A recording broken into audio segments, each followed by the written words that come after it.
Got great ideas, but no idea how to build a website? Get Bluehost. Their AI design tool creates high-quality WordPress sites super fast. Whether you're a blogger, influencer, or launching a side hustle, Bluehost helps boost your growth with built-in marketing and e-commerce tools. Upgrade to cloud to get 100% uptime and 24/7 security to stay online all the time. Why wait? You've got the vision. Make it real. Visit Bluehost.com to get started. I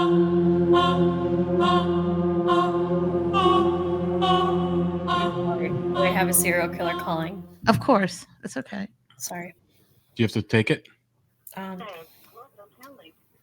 we're back. Stand by, people. Laura is doing her job right now. It's serial killer X. Oh, so the gentleman we had on last week just called right in the beginning of the podcast. Call. You will not be charged for this call. Para aceptar esta llamada, diga o pre... Gracias por utilizar Google So Calendar. we'll just wait to see what he's saying, and then we'll just start our podcast. Hi, Ben. Yeah. Surprise, surprise. Okay, so we were actually just about to tell Cindy about you. Oh, hi, Cindy. Hi. Hey, How are Rob. you? Hi, Rob. Hey, how are you? All right. Another exciting day, just hanging out with the boys. Oh, who do you hang out with there? Believe Oh. it or not, I tend to hang out with only murderers. And the reason why is people seem to leave us alone for some reason, and they know we're not with the bullshit. I guess that makes sense. Well, I know you didn't get to meet Cindy last time. Cindy, do you have any questions for Ben? Oh boy. We kind of went over a lot last time. You did go over a lot last time. Mm-hmm. I don't have to think about it for a second. Totally threw me off here on the spot. I'm Laura's favorite lab rat. That's why I am Ben. Why is that? Why are you her favorite? He named himself his the favorite lab rat. Yeah, I think I try to keep a sense of humor about stuff throughout life, but I enjoy talking to her and when she tries to analyze me, but she has no idea I'm really analyzing her. So it's mutual respect. I would say that's pretty much with everyone. Yeah. You know, it's a Hannibal Clarice. We're both analyzing each other. Mm-hmm. Yeah, something like that. Yeah. What do you tell us what you know about Laura? What is your analysis of Laura? And why do you think she does all this? I think she has personally a deep driving she wants a closure in her life for some reason. She wants to be the person to stop everything. So the more she studies, the more she's learning. And the thing with people, like in my experience, not like I've ever done anything in my life, but I can tell you firsthand the things you won't learn in books. So I think she really is actually trying to help people and figure out how to prevent stuff in the future, which is fine. You know, that's her perspective. I'm still can't wait to go out and run amok if I ever get out of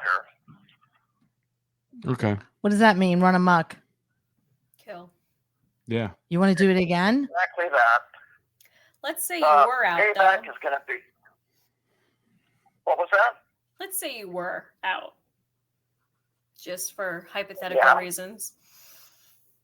How would our dynamic change if I had to find you to stop you?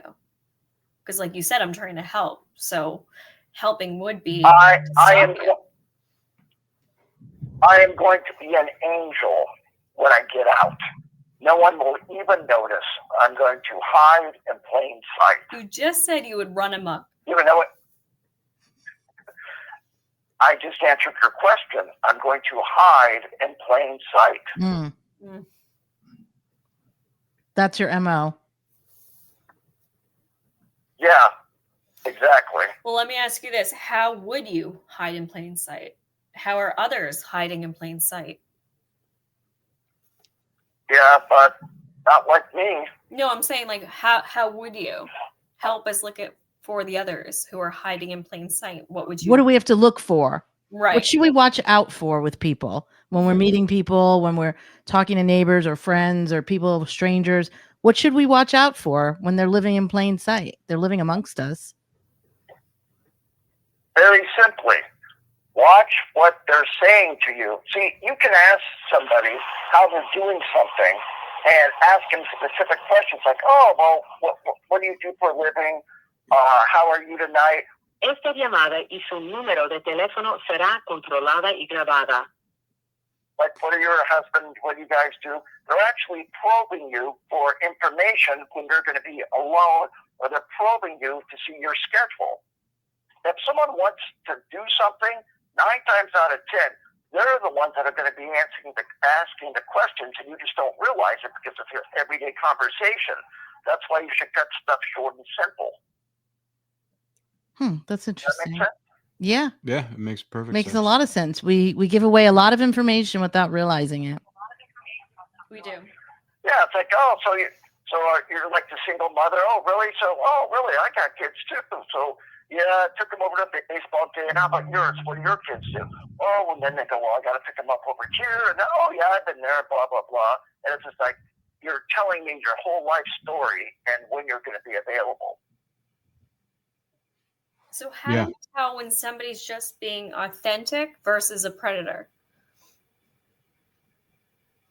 You really can't, because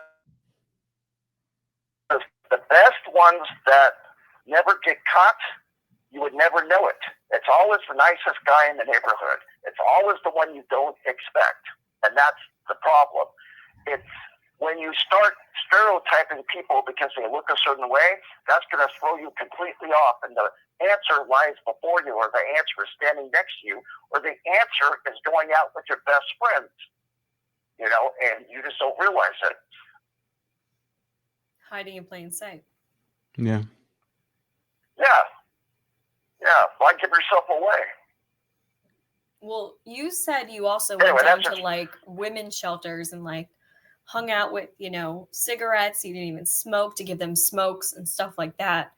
What other tricks or tips do you have? Like, what did you use when you were hunting? Oh, exactly what I just told you. The nicest guy, blend in. And if you really want to do it, you work as a volunteer. I did lots of volunteer work. And what happens is this. When you are in that genre, and say, for example, runaways. Okay, you start working at a runaway place, or you see where they're hanging out at like, for example, in Hollywood, and like on Ibar Street, on Hollywood and Ibar, there was years ago, there was always a catering truck or truck there, and these people would give out hot chocolate, they would give out sandwiches, they would give out all the stuff to these runaways that were hungry, and you just start doing volunteer work. Or you work, like, for example, in LA, they have like the needle exchange. If you want to pick upon a girl and you want to blend in, you start hanging out at the needle exchange, because the people that are at the needle exchange, they're looking for heroin. And you provide them what they want. And they're not going to say anything because you're providing them with the dope. And then that's how you get someone else's friend, because it's like, hey, here, you give it to them, this, hey, and then they'll vouch for you. And you know the saying where it's like, misery loves company? Well, you ask them if they have any more friends, and the only thing they're doing is setting their friends up. So when people say, never go alone, don't go with always go with somebody, the only thing you're going to do is get your friend back along with you, because you want to chase the dragon, you want to get high. It's just baffling to me, thinking about like, volunteering down at a homeless shelter. Like, I've done that but just for pure reason. What is... So have I. Not really. That's the game. That's the game. You did not volunteer for pure reason, though. You took victims. I'm saying like I went down, I fed the homeless, and I didn't get anything in return. I didn't take them back. It wasn't to gain trust. I'm saying, it was pure intentions. I know it. They're alive. You just answered you're answering the same question. Hide in plain sight. They will never suspect you. But I'm not killing them. Now you see, yeah, but I'm just talking about how you obtain people. That's totally different. But I'm not obtaining them either. I'm just giving them food, and that's it. Like I'm saying, where's the distinction between? So was I. What did you do with So you were wait, I have a question. So you were able to go to a homeless shelter and feed them while you were planning on who was going to be your victim. Is that what you're saying? And basically, yes. Except I would hang out there, or I would actually pass out meals, or I would pass out, let's say, syringes, or I would sell these people drugs. And another great place? Methadone clinics. Oh, yeah, it's like a kid in a candy store. At 7 in the morning, when the methadone places open up, usually there's a long-ass line, and there's lots of people there that are looking to get high. And you provide them with what they want, and they're not going to, they would never suspect you. But right, Especially I'm saying. If they're Well, yeah, they don't suspect you because they're already vulnerable. They're already broken. Yes. Dude, So that's what you look for. You look for broken people. You know how many times I've gone to an AA meeting where there's hundreds of people and I have 13 step girls? You know what that is? No. 13. Okay, you got the 12 steps of AA.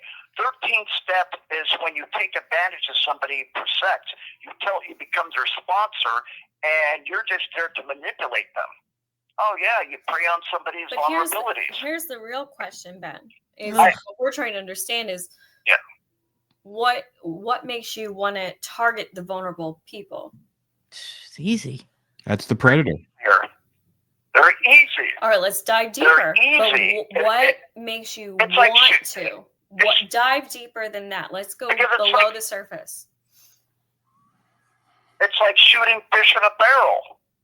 I get it's easy. I'm saying let's go deeper. Let's go deeper than that. Where does it stem from? What does it come from? Let's go deeper. Oh, I would say it's that right then and there, because why would you want to make a big scene if that's what your intentions are? No. I'm saying what makes you want to go after vulnerable people? Yeah. What do you think that happened? That as part of you that motivates you to look for vulnerable people? What do you think it's in your makeup? Payback is a bitch. All right, so this is That's from it right then and there. This is from something from childhood. Yes. And it manifests into running amok and going out of control. Well, actually, not out of control. It just manifests into it's really odd. Once you start doing stuff so many times, if you don't do it, you start going through withdrawals. I hate to say it, but that's something you should talk about one time, Laura. Is like when people start having withdrawals because they haven't been able to do anything and they get really antsy. It's like an addiction. We will. We'll cover that in the 7 stages, but we want to go deeper with you that we have you on the phone for the short amount of time that we do have you.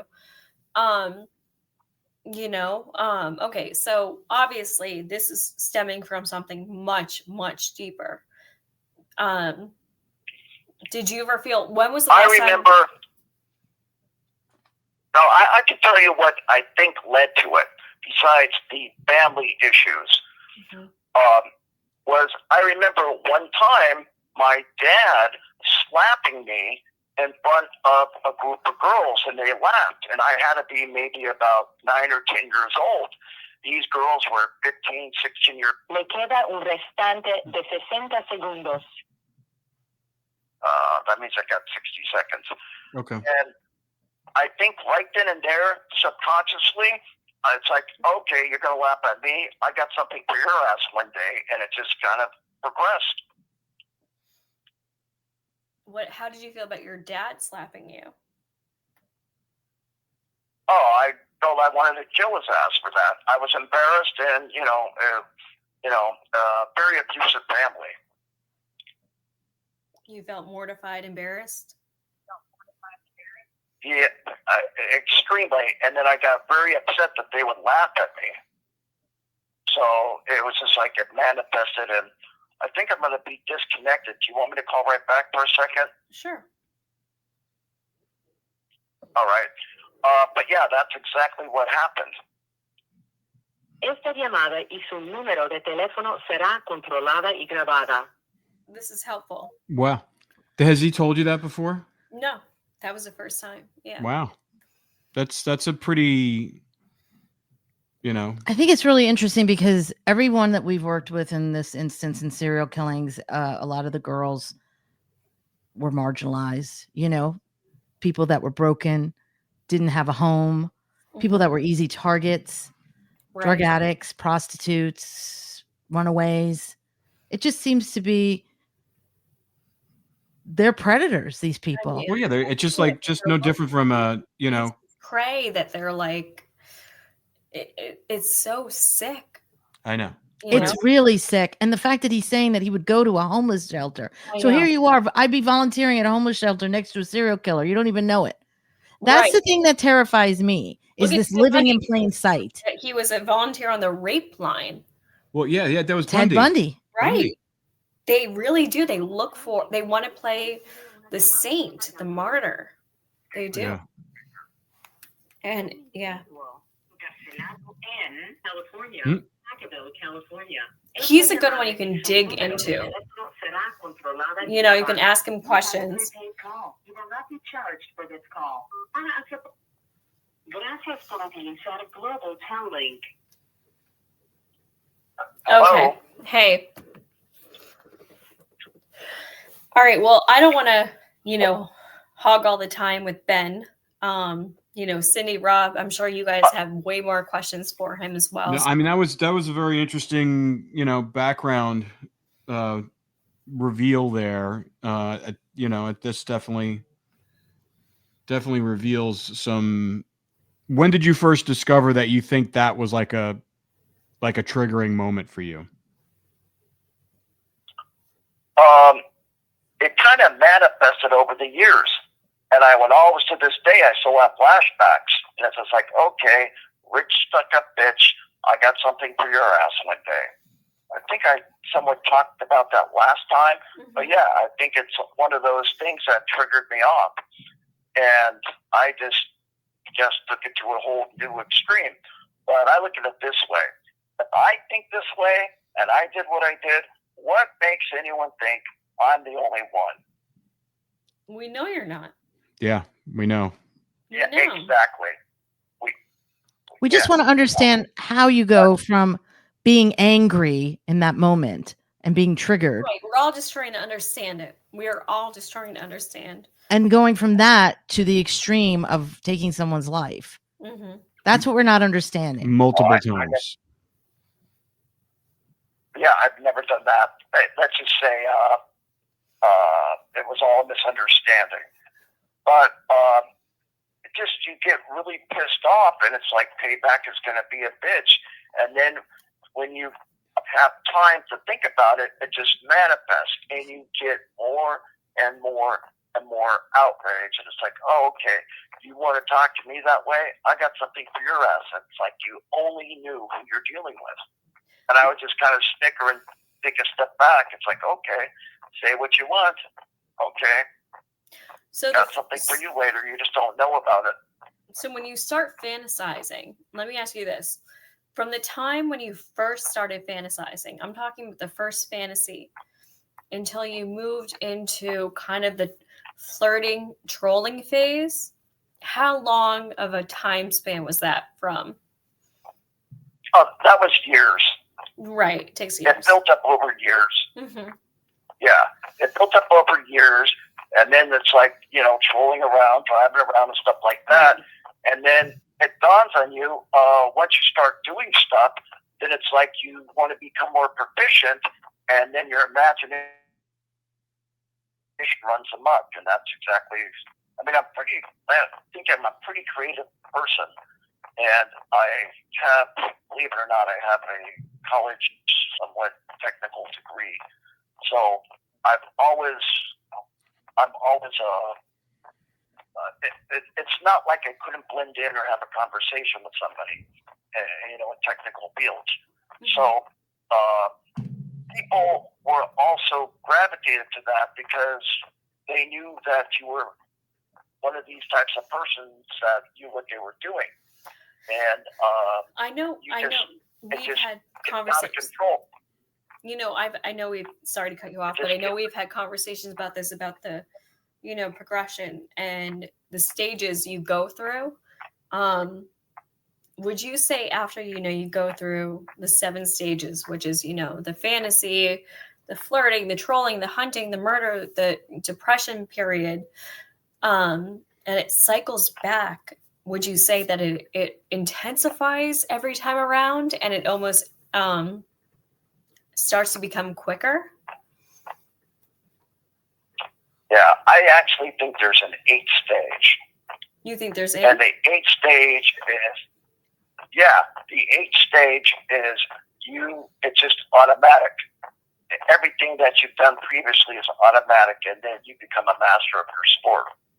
And you don't care at all about anyone or anything at that point because you have no empathy. It's all about you. And I only can speak for myself. Well, I've... Esta llamada y su número de teléfono será controlada y grabada. It's funny. I've seen others speak about what you're talking about. Do you think that maybe once you kind of go through this cycle, that maybe you skip the 7th stage, almost like go straight back to number 1? Oh yeah. Nothing phases you. Nothing phases you, and it's just like do what you're going to do, and then you start. Let me put it to you this way: each time you do something at that stage, you start getting more and more in depth of what you're capable of doing to another person, and you're not caring. Part of you dies, and I don't like saying that word, but part of you goes away and it becomes fun. And it's like you That's get more and more mad and you reflect, okay. Wait a minute, Ben, that's interesting. What? A part of you dies. What do you mean by that? I want to explore that more. Well, everything that you grew up with, your morals and values, that just dies, goes away. You don't care if someone's suffering. You don't care if someone's screaming. You don't care about pulling someone's nail off. You don't care. You find it tight and it's interesting, and it turns you on even more. It's like burning a candle at both ends. You're going to burn out twice as quick. Are you talking about religious views that goes out, or are you talking about even more in depth? Even more. No, you just lose it, and you can't wait to do something different to someone else after you get done doing it, just to see them suffer even more. And it progresses and progresses and progresses. So the part, I guess the part that you're saying that dies about you is anything like any kind of remorse, any kind of empathy, any kind of feeling of.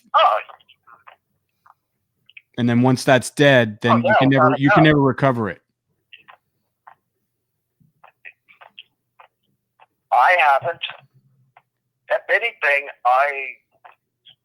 like I said, I can't wait. I have big plans.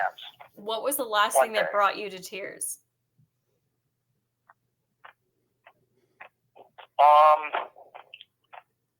I think it was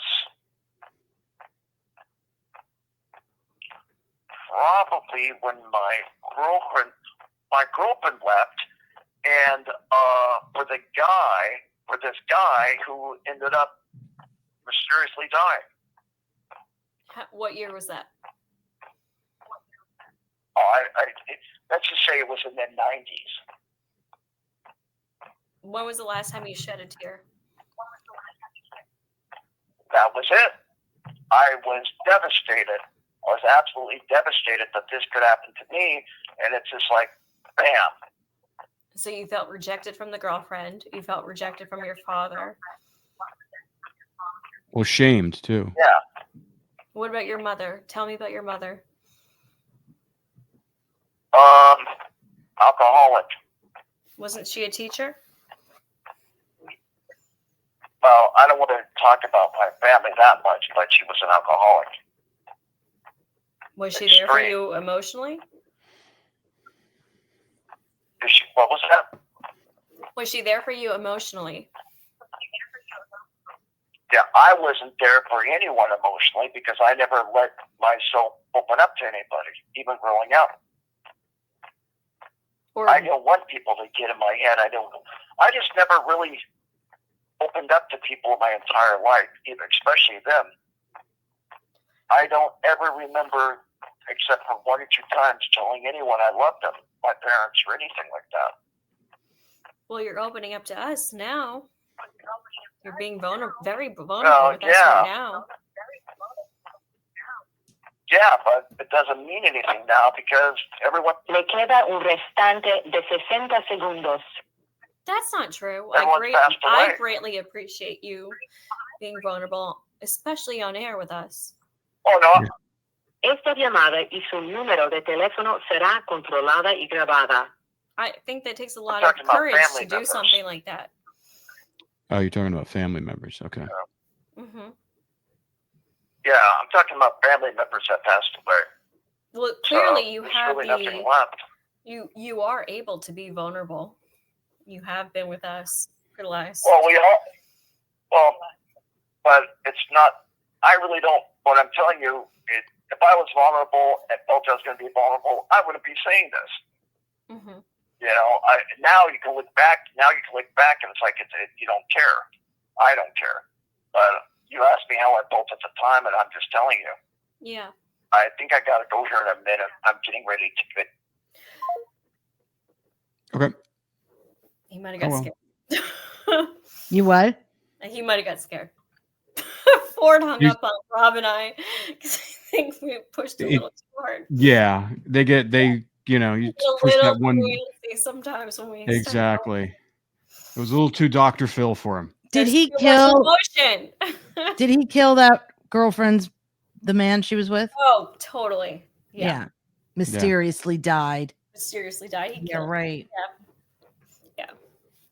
Well, he definitely segues into what if people haven't seen, Laura in the last week and a half has been in the press pretty heavily. 2 Daily Mail articles, one talking about her, work with Bittaker, and the second kind of talking about, her, just mapping out what she's learned and these, and, it's not even just my work with Bittaker, all of our work. Right. Yeah.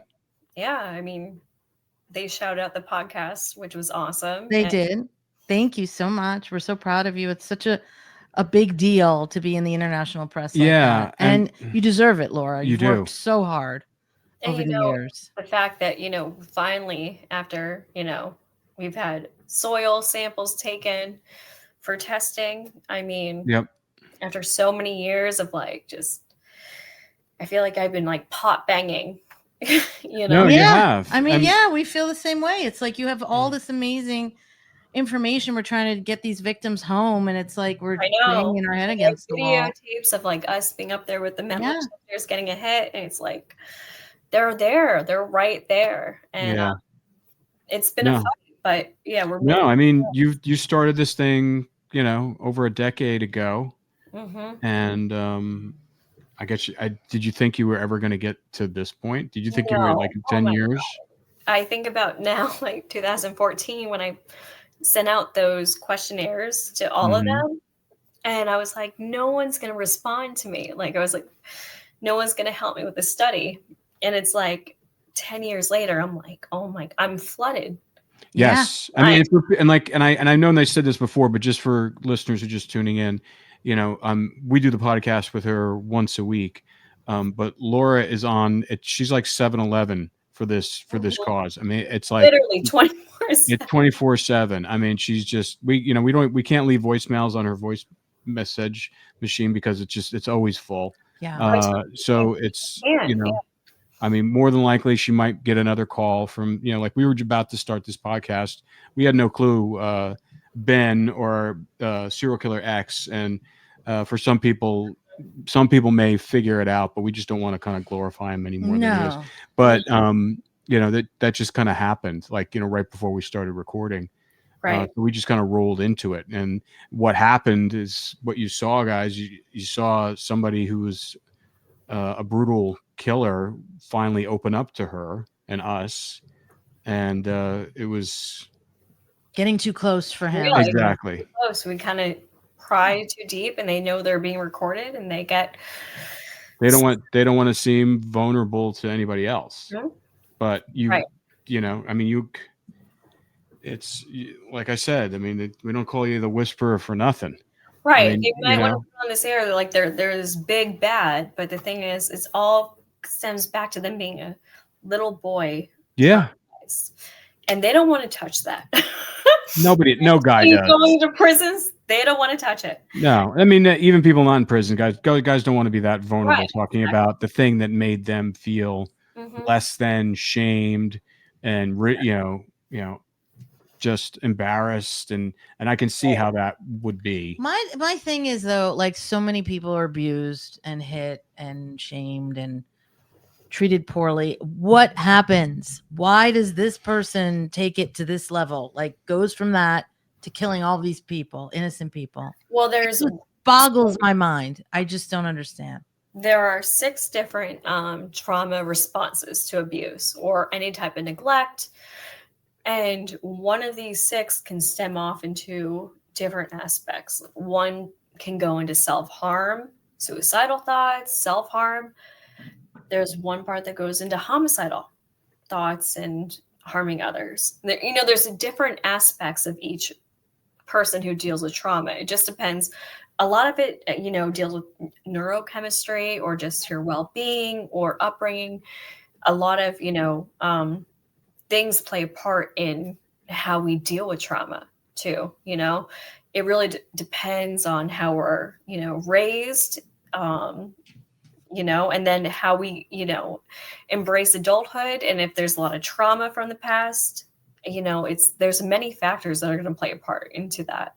So when you're looking at a serial killer, a lot of them do have a ton of abuse, a ton of trauma, a lot of them sexual trauma, a lot of them physical trauma, it's a lot of different types of trauma coupled on top of that. So, not saying that there's a lot of people who have that same type of trauma from childhood and they go on to help others. They go into psychology. Sure. There's a lot of people like that. They break the cycle. They do. There's many people who do that. And then there's this 1% of people, 1% of the 6 population that do break off. And they become mass shooters. They become, spree killers. They become serial killers. They become drug addicts. They become, Right. There's many different ways. I mean, drug addicts. They can become, prostitutes. I mean, it's like all it's whatever manifest that's broken. Ways, we're all different, and our neurochemistry plays a big part. How we're raised is a big part. There's so many different aspects into determining who we become. But you're right. Yeah. Serial killers. I mean, a lot of people have a lot of abuse, sexual abuse, physical abuse, neglect, and they don't become serial killers, spree killers, mass murderers. And I think I remember someone said this, and I don't know who it was, but it really kind of rang true. It's like when you think about what Ben, or serial killer X, as we call him, when you think about it and you listen to him, at some point he was someone's baby. He was like, just like all of us. He started with a fresh slate. All babies. And it's like, at what point in that development where, because we're like a martini shaker of chromosomes, and then, DNA, and who knows, But I always think about that, like Ted Bundy, he was a baby, Charles Manson, he was a baby. These are all people that started the same way, in an innocent way, in an innocent, and then when did that loss of illusion happen for them? I mean, I think we can kind of talk about it in a bunch of different ways, but who knows? But I thought it was interesting what he said, that he lost humanity once he did it, and then he went dead. Because then you become what? Are you possessed by a demon? Like, what happens to you? I think it's come more like almost like a lab experiment. But he explained it in a very kind of simple way. He goes, he became, as soon as he committed something as atrocious as taking someone else's life brutally, that part, anything in good in him that was even lingering, is dead. And he said, he goes, you can never retrieve that. And Ford said something like that to me, and I said, well, how do you explain, you being Catholic? And he goes, well, I can't explain that, because he was still devout Catholic, right? And he was like, I can't explain that, but he explained it the same way David did, like something in part of you goes dead. So it's like, does a part of you die? And I mean, when Bittaker talked about, a dam breaking, coming back to life, it's like, okay, so does something feel like it died and then comes back to life? Like, what do you got? It's very intriguing. What are you guys experiencing, internally, emotionally? Tell me about this process you guys are feeling. Yeah. Well, I can speak to the Catholic thing, being raised Catholic. Catholic is a lot, I mean, it's about repetition. It's about habit. It's about, you can, there's good Catholics and bad Catholics. They all tell me, he's a serial killer. He's still a Catholic, in God's eyes and in the church, everything is forgiven. And so, but it's very much habitual, it's like you go to church, you go to Sunday school, you go to confession. It's like, there's all these things, there's all these rituals you have. So I can understand him saying that. It becomes just part of your daily, your who you are and what you do. I can't, I mean, I don't know how you can hold on to your faith and God and kill somebody. I just don't see how. I brought that up every time, because I just don't get it. Well, I mean, it's one thing if you're like, thou shalt not kill. I know, but see, there's this, duality to it, because you have soldiers every day that have to do that, and they're, they have, I've had conversations with, chaplains, military chaplains that were out in combat. It's a very weird, murky world when you're being, asked to kill someone, as opposed to willingly doing it just for your own enjoyment. I mean, where is the difference, the moral difference at that point? I don't know. Well, I think that is. I mean, I know serial killers are way, they're doing it horrible. But at the same point, you're taking lives. Right. You're taking lives in the eyes of God. I mean, how, is it, one is justified, one isn't.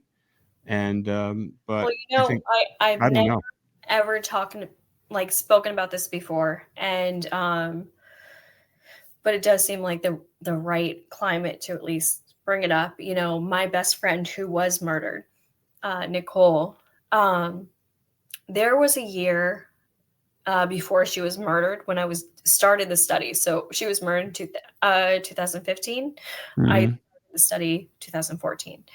So her and I we both went to school for psychology. So we both had that love. Like we'd go to the bookstore and just buy Psychology Today and just sit there for hours and just geek. That was like our passion, our love. And when I started my study, she was like the first person who was like, I believe in you. I know this study is going to be so amazing. Like nobody else did but her. Oh. And it's sad. And I remember she was so fearless when the serial killers used to call me. Like she didn't care. She was like, put me on the phone with them. And they would be like, oh, my childhood. And she would say, I didn't have a mother. I didn't have a father. I joined the Army at 18 years old. I went to court. I got custody of my 12-year-old sister because of what my father did to me. This is how horrific. Mm-hmm. But if you met her, you would never, ever know it. She was the most vivacious person you could ever. Yeah. I mean, Well, that's what I'm saying. Like, here's a woman who had all this hardship and trauma as a child, never know. and she turns it around. And she was going to psychology to help people, Mhm. sure. you know, and she was a sergeant in the army, got custody of her 12-year-old sister, 11, 12-year-old sister at 18 years old, you know, because she didn't want her sister to go through what she went through. I mean, Yeah. she was the strongest woman Exactly. I've ever met, and it just makes I me know. I know. terrible. It's sad. It's sad because she was contributing so much at that time. Right.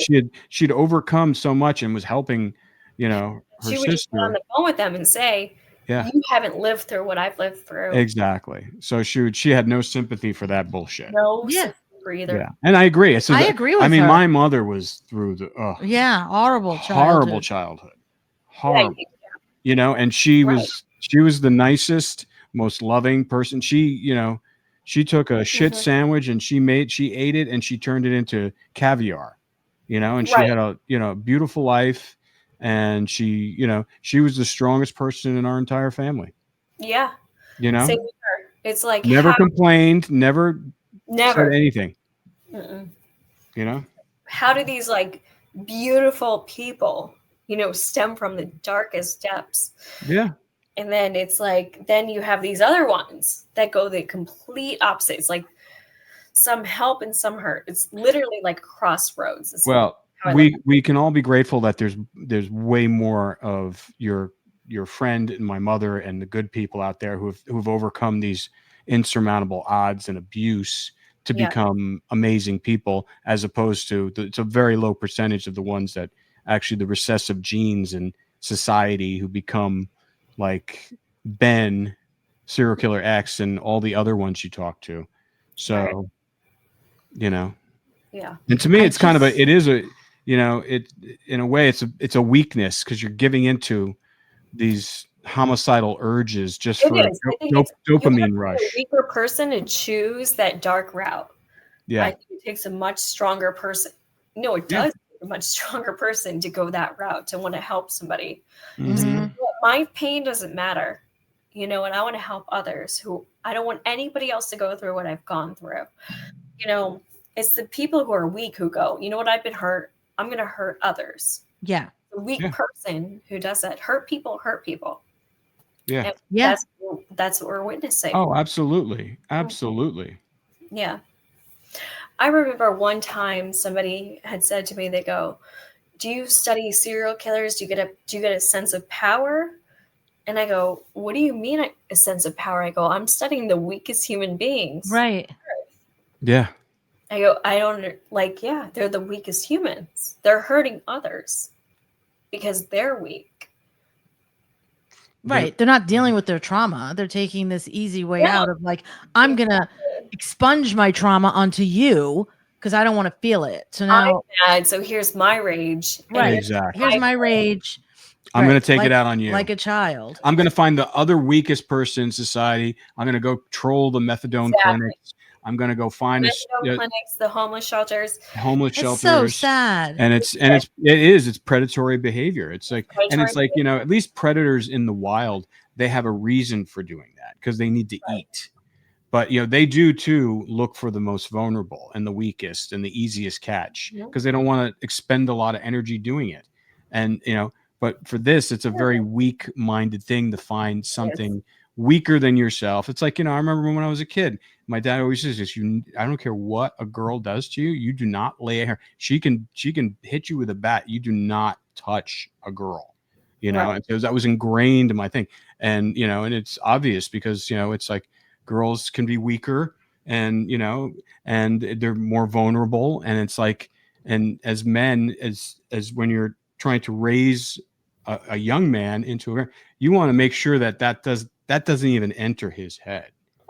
As a father, you just want to make sure you cannot put your hand on anybody, but especially, a girl or a woman. I mean, obviously, if you're being, attacked, you have to defend yourself, and you got to protect yourself. And he taught me how to defend myself, and so that's what you have to do. But still, I mean, but if you think about it, like most bullies, once you punch them in the nose, like metaphorically, they'll stop. They stop. Oh yeah. But if you're scared and you're damaged and weak, and you allow them to. Well, the perfect example is why he jumped off the phone, because the bully was starting to. We were exposing his vulnerability. We And I was basically punched him. We basically punched him in the nose emotionally, exactly. and he had to retract. His victims, were they all on the fringe, or were they some of them not? He's a new one, so I'm still kind of digging into Yeah, I mean, based upon he was convicted of one, right? more than one. More than one, because Yeah, I mean, I thought he was a pretty high profile. yeah, he keeps these very Like we were terrified back in Yeah. the day. Yeah. Yeah, he was a terrifying killer. I well, mean, he sounds very. I mean, he like was in the news. A It was funny story. So wasn't it in the 90s? yeah, the 90s. Yeah, he was a pretty high profile Because one. I remember being like, very you know what's young. funny is he was also freaked out because last night a medium had heard our episode and contacted me, and she goes, Laura, when he was talking about spreading the liverwurst over a body, oh God. I missed that, luckily. You missed that. I'm Yeah. happy to miss She that. goes, I saw a tattoo on an ankle and a breast, right? So last night when he called, I go, were there any tattoos? And he was just like, why? And I had said, I started crying, and I said, no, I think I go, no, just tell me if there's any tattoos. And he goes, there was one on an ankle and a breast. Whoa. Yeah, no joke. And then I go, interesting. Well, wait a minute. Is that information that's available? No, I didn't even know this information. This was a medium who contacted me, said, Laura, I see this on a girl's ankle and a breast. And you didn't identify him, so how would they know who it is? No way. We didn't identify him either. That's true. So they don't know who it is. So that's we know. You and I know that mediums. This person had no idea. Yeah. I tell you, there was a tattoo on the ankle and the breast. So I said to him, I go, I know there was an ankle tattoo and a breast tattoo. And I didn't even tell him what she told me what they were, even. That's how specific she was.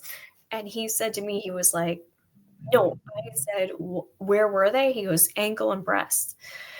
And I said, a medium reached out to me and I know what they were of. So I gave it to, he freaked out, hung up. Because he was like, this is getting too. Sure, he got scared because now he's like, oh shit, the people I killed are not going to haunt me. So then I gave it to another they should. Here's what was on the ankle, and here is what was on the breast. I go, I need you to confirm it because I know he won't say it on the recorded phone, but I want you to report back to me. He's like, I got you. So you asked someone else there? Mm-hmm. So did he confirm it? No, I'm still waiting to hear back, but he'll confirm it. Yeah. But what did the medium say what the spirit was trying to say? She was just like, I'm seeing an ankle and a breast. She just saw a vision. She just saw a vision when she was listening and heard him describe it. And I said, did any of them have a tattoo? And he goes, there was one on the ankle and the breast. And I was like, oh my God. And I go, so a medium reached out to me, and that's when he got all freaked out. Yeah, and he hung up. It's just, to me, again, with the randomness of the victims, I think it's just so terrifying and scary. Like, I mean, I was in a few situations in my youth where, scary things had happened, and I luckily walked away. My friends walked away. But we always think about, like, how many times we had been in vulnerable situations and something terrible could have happened. Like, how do they pick these victims? Like, he explained it very clearly. I know, but it's like, to me, I just feel like there's more to it. There's maybe it is the DNA attracting each other. Maybe it is something else. It's something deeper than that. I don't think it's just random. Well, I think he explained it completely. It's just, people can be in the wrong place at the wrong time. There is something deeper too, because then there's ones that are high risk victims that are picked up too. Right. Yeah. So and the thing is, he goes, the rich prissy bitches, which is what friend Norris used to tell me, and I was like, wait, what? Yeah, that sounds like these guys got heavily embarrassed and rejected by women when they were younger. These are men who hate women. Right, but how do you take that anger? How do you pick, like, that's what I don't understand is, like, I keep asking them, I go, how do you look at a girl and go, she's a rich, prissy bitch? And, like, I've asked them. Oh, they say it. Yeah. Oh, I've been called. I'm sure you have to. One thing, Rob, can you tell if, like, a girl's, like, prissy? I don't know. Maybe Well, I listen. You can. It all depends on here. Here it comes. I mean, most of those guys had, at least from my experience with people that I've known and people I've grown up with, had some sort of difficult or complicated relationship with their mother. Mm-hmm. Absolutely. And it was usually a mother that was very domineering. Yep. And a mother who was shame them. Yes. And shame I knew them. someone who the mother would. That's just my, dime store psychology based upon what I know, but no, it's true. I mean his mother would shame him as an adult in front of people. And, he would say things like, oh, I'm going to put this girl in a cage. And we thought he was joking. But who is it joking? Was he joking? We don't know. But it's a weird thing to say.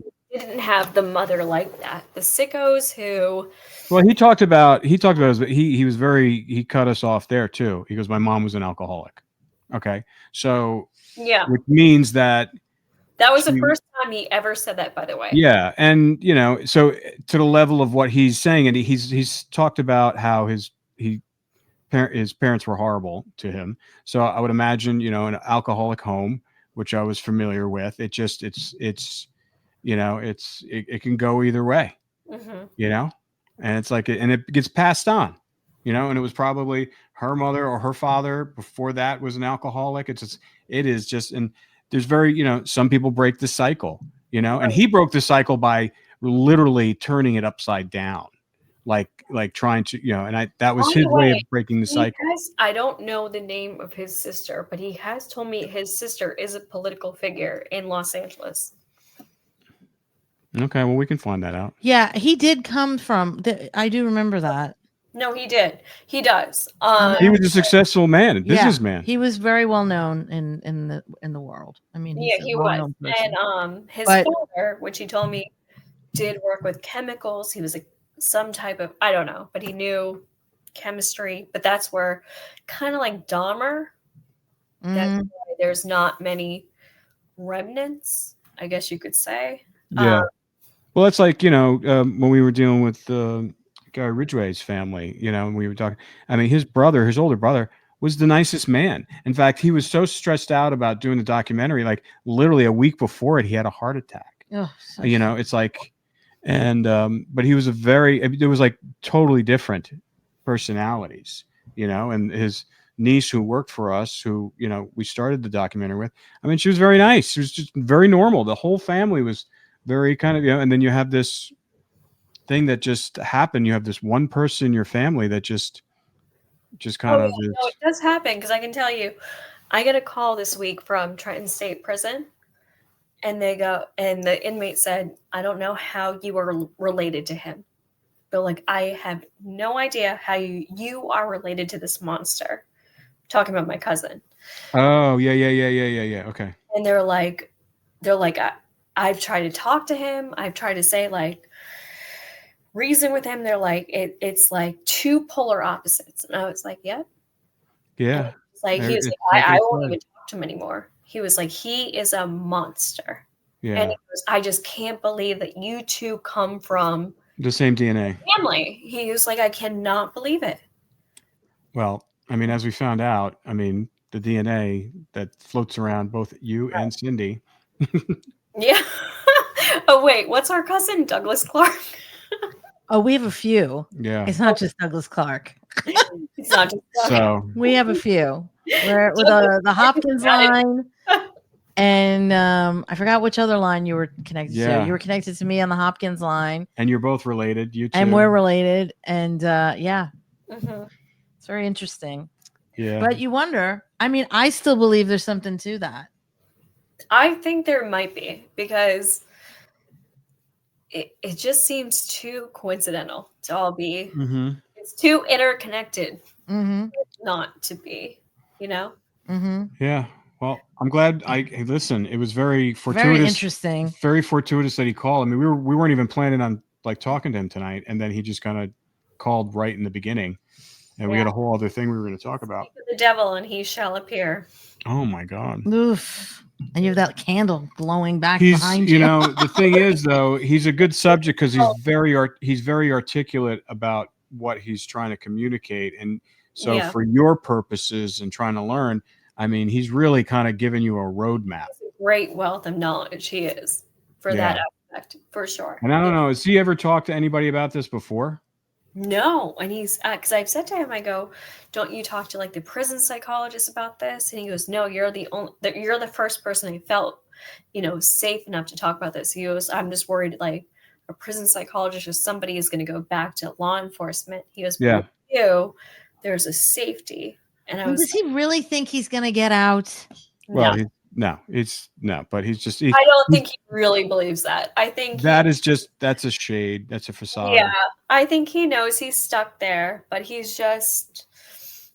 I mean, they all hold on. Listen, it's California. You never know. No, well, they're not. Menendez. Right. They're not letting them. Never in my life did I ever think death row would be dismantled. Yeah, true. I never thought in my lifetime I would ever see that. So, I really can't speak. Right. I mean, because as soon as they did that, didn't there was like this? They were all kind of lining up to get their cases relooked at. Yeah, and I mean, a lot of them. We're gonna waste money on this. Well, no, I mean it's like come on. It's California. They'll do it. All these poor victims. I mean, let's look at the victims' family. Give them the money. There's a guy still or girl at San Quentin. They just paid for a facelift, a death row inmate. Oh, come on. This stuff makes me crazy. What? That is the most ridiculous thing I've ever heard in my life. Just paid for a death row inmate to have a facelift. Kids in America who can't eat dinner because they don't have enough money for food, and you're going to give tax dollars to people in prison to get a facelift. Death row inmate to have a facelift. Oh, I can't take it. That's ridiculous. Crazy. Feed the children that need That's to not, be fed. like, listen, they're supposed to get like job too. They get medical care if there's something wrong with them. Cosmetic surgery. Cosmetic surgery. I was blown away. I was like, no way. Yeah. That's absurd. And you'll never hear that in the news.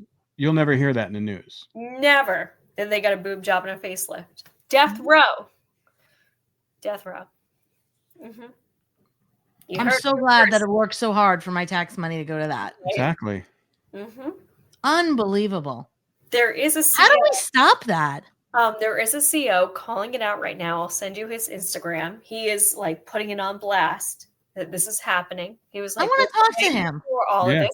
I've been trying to get him on because I'm like, dude, we need a whistleblower telling about this shit, Well, if he's gonna go on Instagram, let's get him on. We'll get him. I'll call him. Like, we're paying for sex changes, we're paying for surgery, it's ridiculous. Facelifts. But these people killed people. Why are we rewarding them with anything? The one who got a boob job and a facelift, sex change, they killed over 3 people. Mm-hmm. Oh, I can't. That's got to change. I got to call him. I got to call him. Oh, I won't say it because it'll give it away who it is. But yeah. Mm-hmm. No, we need to fix that. That's not right. Maybe we can get him on because he's been making Instagram posts like calling it all out.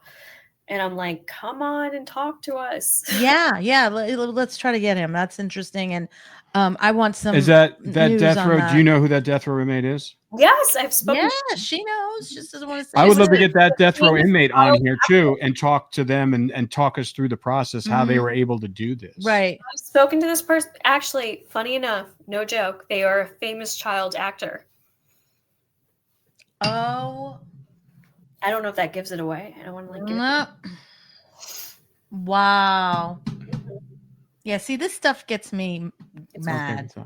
All right, so we're gonna have to talk to that person. All right. Good job, Laura. I'll try. I'll talk to Wolfie. Okay, talk to Wolfie. Okay. Is he your guy? Yeah. All right. Okay, cool. All right, so we'll see you next week. Let's stay on for a second. Stay on.